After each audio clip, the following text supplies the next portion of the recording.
vamos a construir un diagrama que nos permite hacer la extracción de la información que provee la API de Twitter. Y para eso vamos a utilizar uno de los 288 procesadores que tiene NIFI, que se llama GetTwitter, este que está acá. La especificación sale ahí. Aquí salen algunas etiquetas que son las que permiten construir estas categorías para buscar algún tipo de procesador. Y lo otro es que todos los procesadores se pueden configurar con un nombre acá y que en esta ocasión yo no modificaré ningún nombre, básicamente para que ustedes puedan identificar claramente cuál es el procesador que estoy utilizando. Sin embargo, si ustedes llegan a modificar el nombre del procesador, abajo en color gris aparece el nombre del procesador que se está utilizando, ¿ya? Bien, entonces lo primero es configurar el procesador para conectarnos con la API de Twitter. Esto va en propiedades y en realidad son solo 4 valores que hay que ingresar. Son estas 4 variables. Es el consumer key, consumer secret, access token y el access token secret. Hay una leve diferencia acá. El consumer en Twitter se llama API, por si acaso. Bien, ¿cómo obtenemos esta información? Para tener acceso a la API de Twitter deben tener una cuenta de desarrollador en Twitter. Esta cuenta, la verdad, no es nada complejo el poder crearla. El trámite no es muy expedito. Hay una ida y vuelta de correos con la compañía para que te habiliten tu cuenta como desarrollador. Y esa cuenta básicamente lo que te permite es crear aplicaciones, como esas 2 que yo tenía ahí, que las creé para un alumno que me dijo si le podía crear una en particular porque quería hacer una prueba. Bueno, se crean aplicaciones y que la aplicación va a tener una API o claves de acceso propias de cada aplicación. Estas son las API key que en el lenguaje de NIFI se llaman consumer. Y procedemos solo a hacer el acto tan sencillo de copiar y pegar en NIFI. Esta es la primera.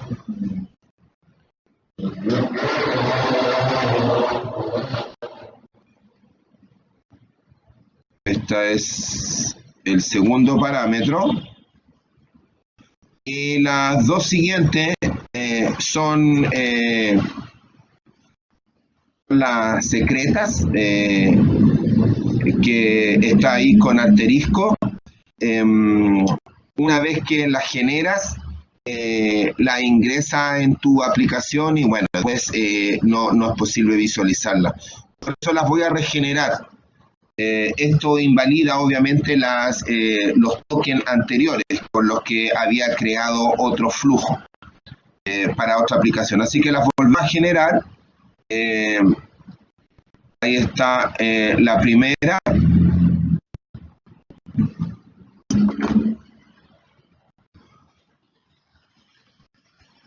Y la segunda.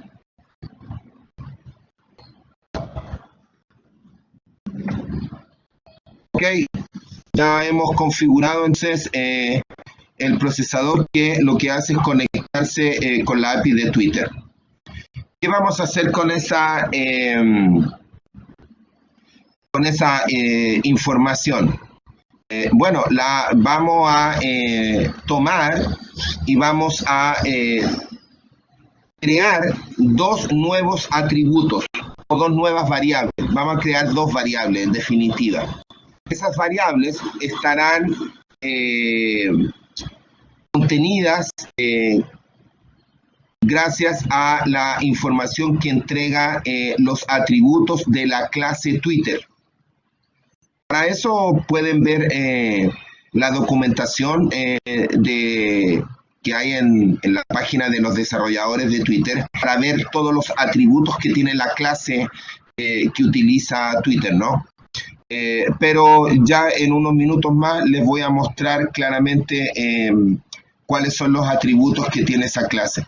Por ahora vamos a agregar otro procesador, y que es con el cual voy a poder entonces tomar el archivo JSON que trae la API de Twitter con la que lo envía, con el archivo que captura Nifi en definitiva, y va a evaluar ese archivo JSON y va a crear estas dos variables que yo les comentaba. Ok, este es el procesador que estamos utilizando ahora. Y lo vamos a unir, obviamente. Vamos a traer el flujo de arriba. Basta con hacer clic en la flecha y con el clic sostenido ir hasta el otro procesador. Esta relación se establece cuando se tuvo éxito en la conexión de la API. Eso está señalando. Ok. Vamos a evaluar este. Entonces, lo primero que hacemos en la configuración de este nuevo objeto, evalúa, que crea, que revisa el archivo JSON por cada Twitter que has capturado. Vamos a crear dos variables. Vamos a crear una que es solo para efectos de este ejercicio. Ustedes pueden crear la variable que quieran. Vamos a crear la variable texto, que es la que va a almacenar el texto del Twitter, que es lo que la gente escribió en el Twitter. Para eso, para hacer referencia a un atributo, vamos a colocar peso y luego punto y el nombre del atributo de la clase Twitter. Ahí se llama text. Y el otro, la otra variable que vamos a crear, que también es para efectos nada más demostrativos de este ejemplo, vamos a usar idioma. Idioma que va a capturar en qué idioma es escrito el Twitter.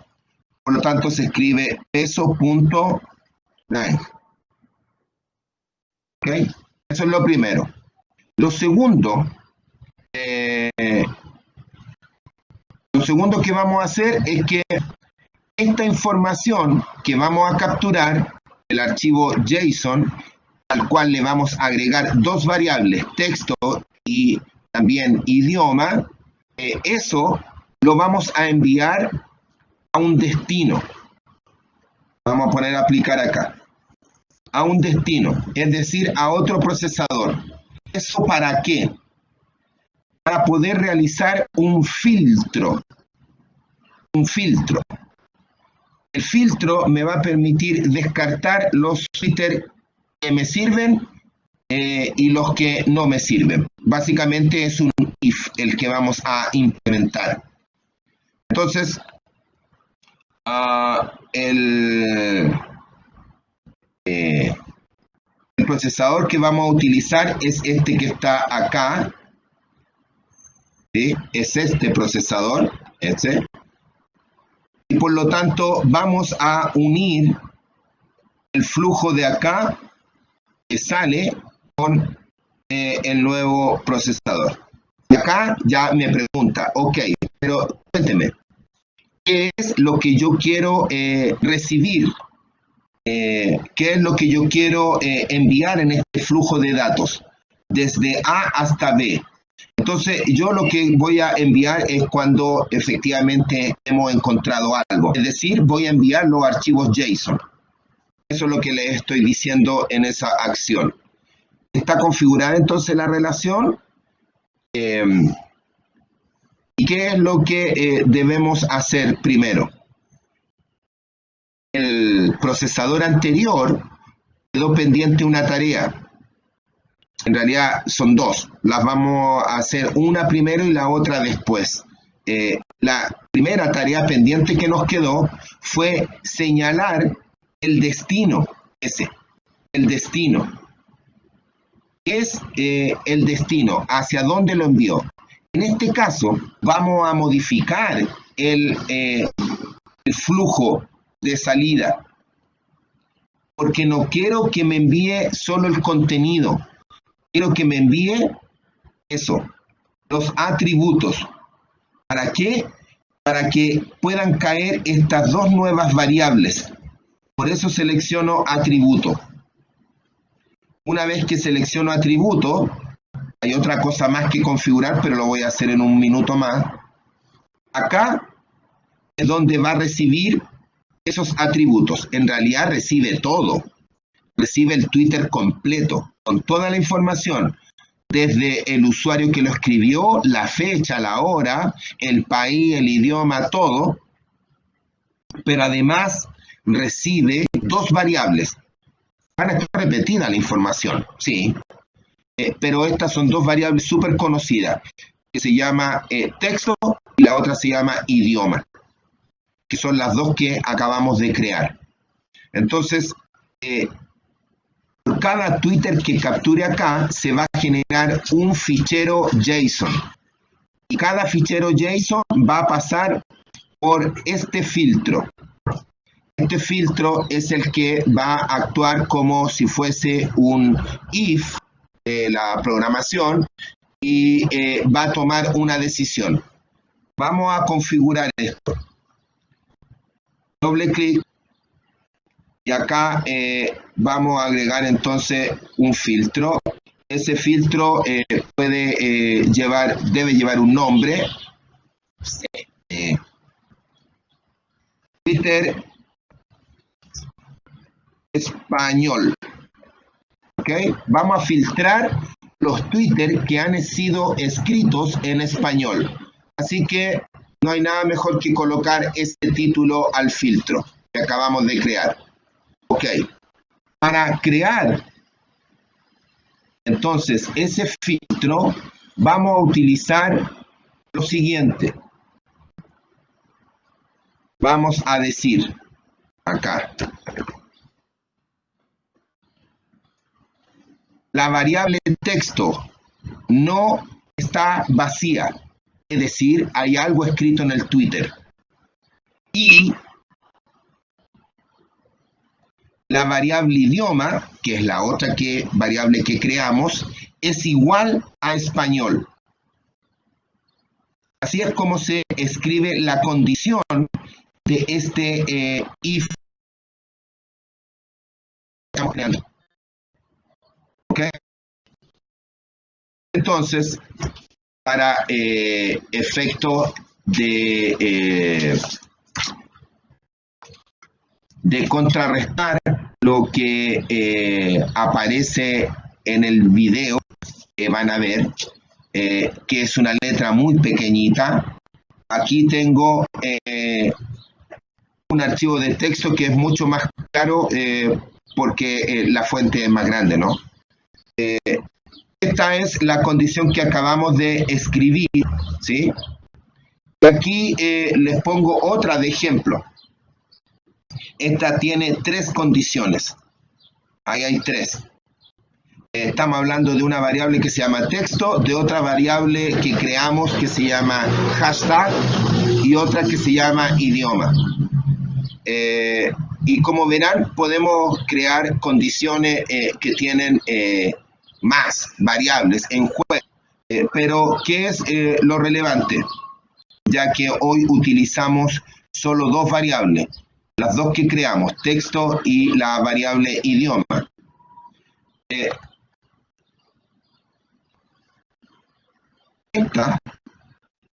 Este procesador, esta acción de filtrar, la podemos repetir varias veces. Es decir, puedo utilizar un procesador para filtrar los Twitter que están vacíos y los que no están vacíos. Y luego ese flujo de datos se lo envío a otro procesador igual a este que me va a filtrar los que están escritos en español y los que no están escritos en español. Y luego otro filtro y así sucesivamente. Eso que acabo de señalar podría suplir cualquier dificultad que tengan en poder estructurar una condición tan extensa como esta u otras que ustedes puedan imaginar en el desarrollo de su trabajo. Así que ahí está. O escriben una sola condición con todas las variables involucradas y por tanto utilizan solo un procesador o utilizan varios procesadores. Así de simple. ¿Ok? Bien. Y esta información que acabamos de filtrar, ¿a dónde la enviamos? Bueno, nosotros la vamos a enviar a un procesador que lo que se va a encargar es de tomar cada uno de los archivos que se generaron y los vamos a almacenar en nuestra máquina. Este procesador se llama así.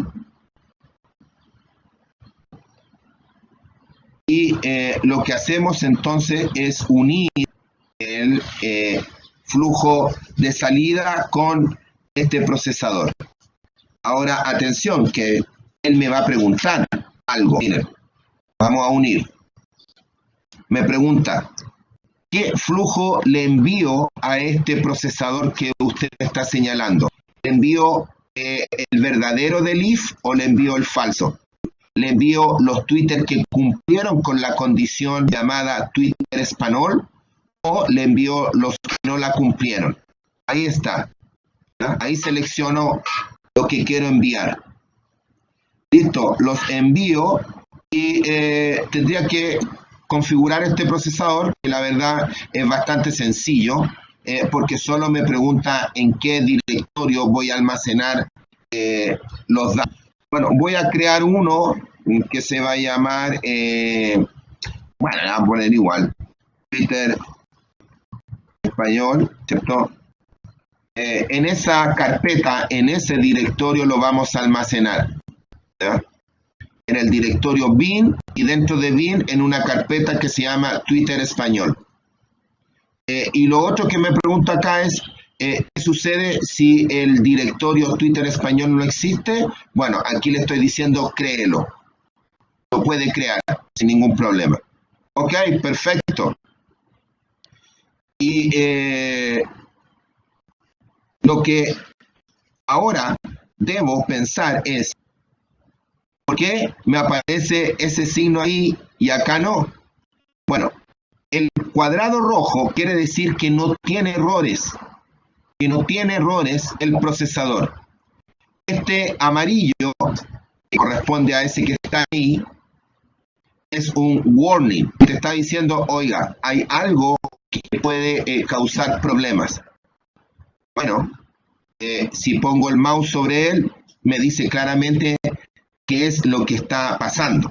Aquí me está reclamando por cuándo vamos a romper la relación. ¿Qué pasa con cuando falla la relación o cuando no encuentra algo?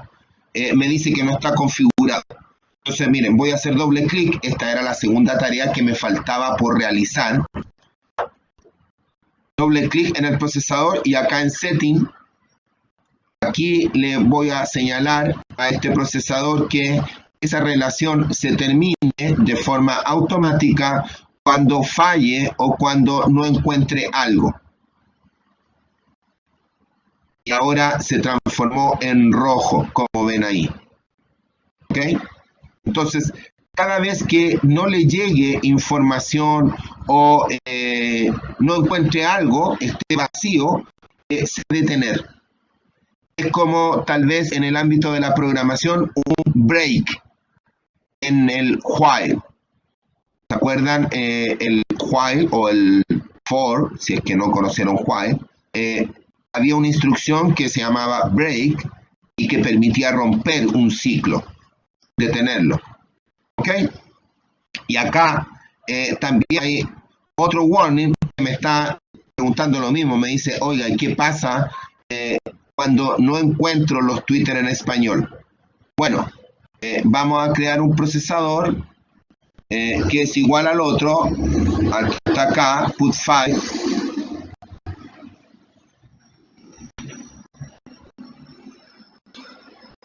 Ahí está.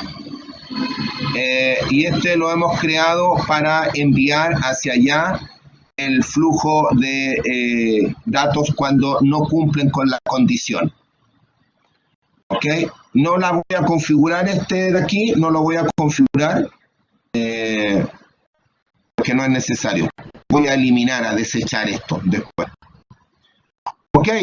¿Cómo hacemos para que esto funcione? Bueno, sobre cada procesador puedo hacer un clic secundario y se abre un menú y ahí está el Start, que es el que comienza a procesar. Entonces, en este minuto di Start al Get Twitter y él se conectó con la API de Twitter y va a capturar datos. Ahí ya me dice que capturó 700 Twitter, no sé, 3 megas de información. Ya, y así va a seguir capturando más datos mientras no lo detenga. Mientras esté activo, él va a capturar información.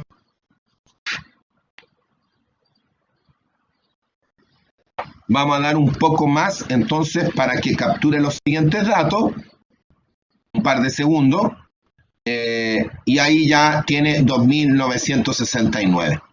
Entonces, todos los Twitter que capturó están detenidos acá, no han pasado hacia acá, están detenidos todos los demás procesadores, entonces están almacenados acá. Si doy un clic secundario sobre el flujo, puedo ver un historial de cómo se ha comportado ese objeto, ese flujo de datos, o puedo ver la lista de lo que hemos creado, de lo que hemos capturado, o simplemente puedo vaciar, si quisiera, eliminar todo lo que capturó. Entonces, si voy a la lista, estos son todos los Twitter que se han capturado. Ahí están. Bien.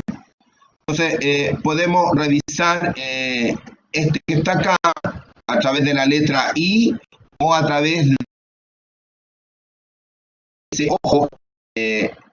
A través de la letra I damos clic, ahí está el ojo, por eso les decía a través de cualquiera de las dos. Ahí está todo lo que capturó, los datos generales, y aquí están los atributos. Fíjense muy bien en esta pestaña, atributos, porque lo que capturó es el nombre del archivo. Les recuerdo, por cada Twitter captura un archivo JSON. Por cada Twitter captura un archivo JSON. Entonces, esos son los atributos. Si nos devolvemos al detalle, vamos al View, acá donde podemos ver el archivo JSON, cómo está compuesto, y lo voy a mostrar hacia abajo. Ese es el original, vamos al formateado. Y en definitiva, esta es la famosa clase Twitter. Aquí está toda la información. ¿Ok? Así está estructurada la información de Twitter. Y como verán, ahí está el atributo text, que es el que ocupamos para crear una variable. Y por acá abajo está el atributo lang, que es el otro atributo que utilizamos para crear este ejemplo. Bien, lo vamos a cerrar.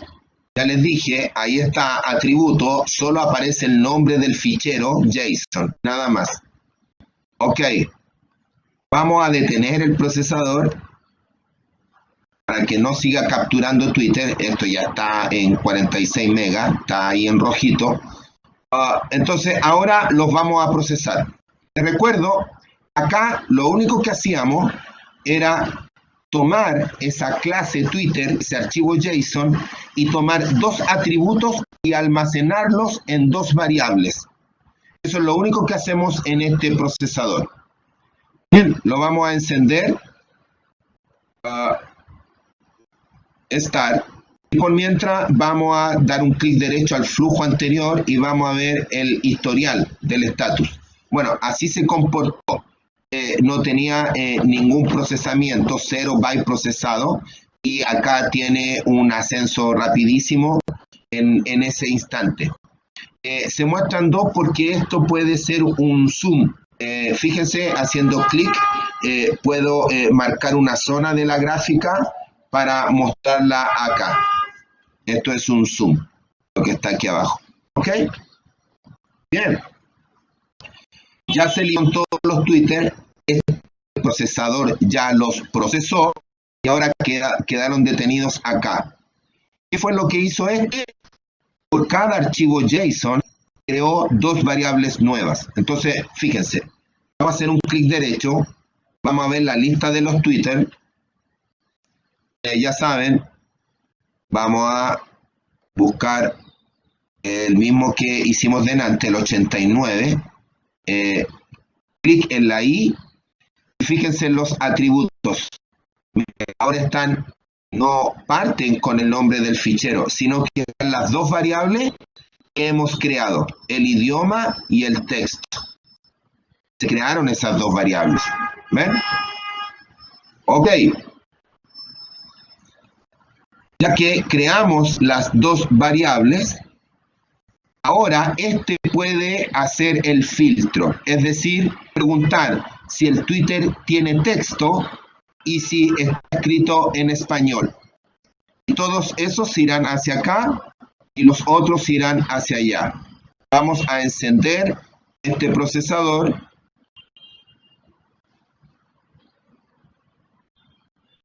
y le damos un par de segundos para que procese todos.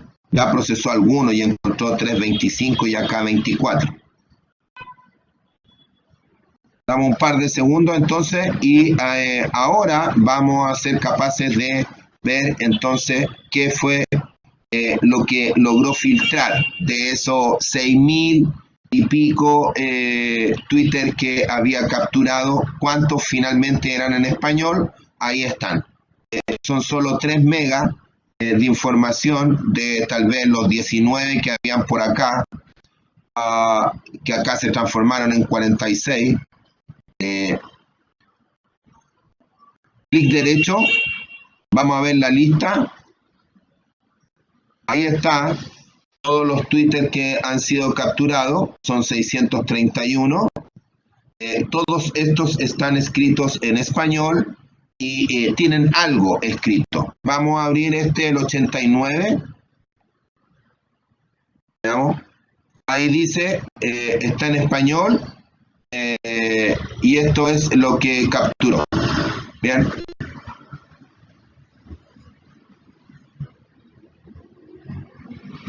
Ok, si vemos detalle, lo vamos a mostrar formateado.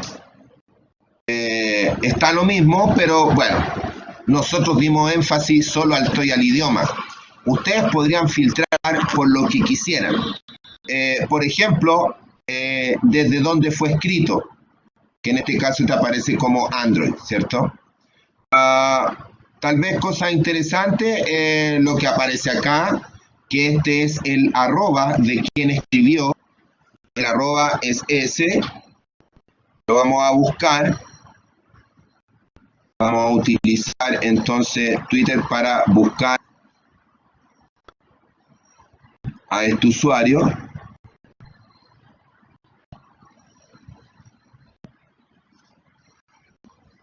Ahí está. Como verán, este usuario es el que hemos capturado su Twitter. Perdón. Ahí está. El name es lo que se muestra ahí arriba. ¿Bien? Y lo otro de el usuario es el description, que es la descripción de cómo se define esa persona. Ahí está, y que esa es la descripción que está ahí. ¿Ok? Y el Twitter que capturamos, que habla acerca de, es un retweet, por si acaso, aparte con RT. Una vez en un evento, algo así dice. Entonces, si bajamos,